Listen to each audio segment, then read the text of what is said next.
నవీన్ గారు అంటే నేను అంటే పుష్ప గురించి ఏం అడగట్లేదు. పుష్ప డీటెయిల్స్ ఆ డిస్ప్యూట్లు అవన్నీ అక్కర్లేదు. కానీ ఒక్కటే చెప్పండి, ఆ రన్ టైం మీద ఎక్కువగా వినిపిస్తుంది 3 గంటల 20 నిమిషాలు అని చెప్పి, అది కరెక్టా కాదా? అంతే, అంతకన్నా ఏం అక్కర్లేదు. ఏం ఇబ్బంది లేదండి. ఆ రన్ టైం గురించి సినిమా చూసినంత ఎవరు మాట్లాడరు. అది మీకు 2.5 గంటల సినిమాలాగా అయిపోతుంది. 100% కాన్ఫిడెంట్. అంటే 3 గంటల 20 నిమిషాలు 2.5 గంటలు అయిపోతుంది. అంటే అది ఎక్కడ మీకు అదే బోర్ కొడతాం కానీ ఏమి ఉండదు. అంతే, ఓకే, అది కానీ ఒక్కర్లేదు. రెమ్యునేషన్ అంత రెమ్యునేషన్ ఇచ్చారని బయట టాక్ ఉంది, నిజమేనా? మేము ఇంకా అసలు మాట్లాడుకున్నాం, మేము ఇంకా ఆ టాపిక్లో ఆ టాపిక్కే రాలేదండి మాకు. అంటే ఇంకా రెమ్యునేషన్ తీసుకోలేదా? ఆ టాపిక్ రాలేదన్నాను. అంటే అది నేను అడిగింది స్ట్రైట్గా, ఒక సినిమాకి ఎంత రెమ్యునేషన్ తీసుకుంటారో అంత రెమ్యునేషన్ ఓన్లీ ఒక సాంగ్కి ఇచ్చారు. టాపిక్కే రాలేదు, అంటే ఇంకా రెమ్యునేషన్ ఇవ్వలేదు అలా మాట్లాడుకోలేదు కూడా. అదే టాపిక్ రాలేదు. నా డౌట్ ఏంటంటే, ఇప్పుడు నీ మైండ్లో ఇక్కడ ఉంటుంది, వాళ్ళ మైండ్లో ఇక్కడ ఉంటుంది, అప్పుడు ఏంటి? అది ఆ క్వశ్చన్ కూడా చెప్పండి. అదే కదా, ఆ క్వశ్చన్ కూడా ఆన్సర్ చెప్పండి.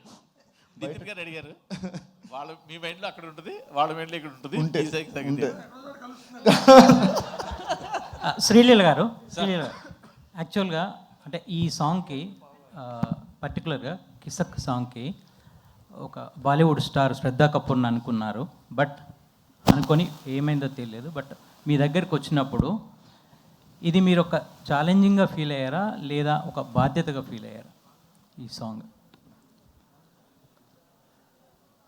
బేసిక్గా అంటే నాకు ముందేమైందో తర్వాత ఏమైందో తెలియదండి.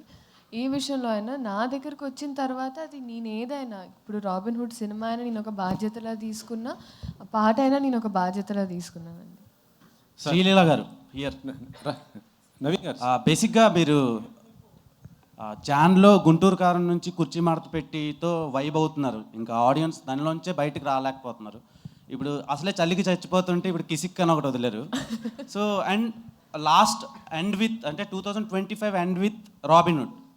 సో ఈ సంవత్సరం ఎలా అనిపించింది మీకు? అంత ఓపెనింగ్ అంత పెద్ద స్టార్తో చేసి, అండ్ ఇప్పుడు రాబిన్ హుడ్ కూడా బిగ్ ఫిలిం. సో ఎలా ఉంది? మధ్యలో ఇన్ని సినిమాలు, లాస్ట్ ఇయర్ ఏంటంటే మంత్కి ఒక సినిమా వస్తుండే, ఇప్పుడు తగ్గించారు, దానికి రీజన్ ఏంటి? అది ముందు చెప్పాను కదండి. సో ఐ వాజ్ ఆల్సో, నాకు నా మెడికల్ స్టడీస్కి చాలా ఒక క్రూషియల్ ఇయర్. సో నా అటెండెన్స్ చాలా తక్కువ ఉండింది ప్రీవియస్ ఇయర్ షూటింగ్ వల్ల. So I had to cover up for all of that. So దానివల్ల తీసుకొని అండ్ నీట్గా అంటే తీసుకున్న ఒకటైనా చాలా నీట్గా. One more question sir Sreeleela గారు, వన్ మోర్ క్వశ్చన్. మీరు కెరీర్ ఇంత పీక్లో ఉన్నప్పుడు ఒక ఐటమ్ సాంగ్ చేశారు, సో దానికి ఏం చెప్తారు? నేను సినిమానే సమాధం సాంగ్ చెప్తుందండి. Honestly you will understand it's not treated like an average item song. చాలామందికి ఉండింది ఏంటి ఐటమ్ సాంగ్ అంటే, ఎన్నో సినిమాలు అడిగినా కూడా I wasn't ready. But it has a very strong reason. ఆ reason I think December 5th Pushpa release అయినప్పుడు మీకు తెలుస్తుంది. సార్ రవి గారు,